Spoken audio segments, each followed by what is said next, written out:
In primetime news this evening, Grand Market in a pandemic. Shoppers and vendors converge on town centers amid relaxed curfew hours. We have on-the-ground coverage. And later, cops avert contract killing with the help of the FBI.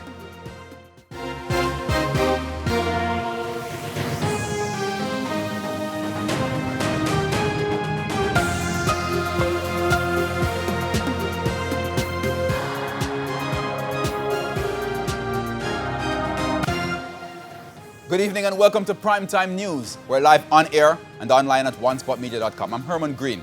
Also this evening, the Financial Week, Primetime Sports, Sports Commentary, E-Prime and Weather. But before all that, here's our feedback question. This evening we want to know, how do you plan to spend the Christmas weekend? You can share your comments online, facebook.com/televisionjamaica or tweet at televisionjam1.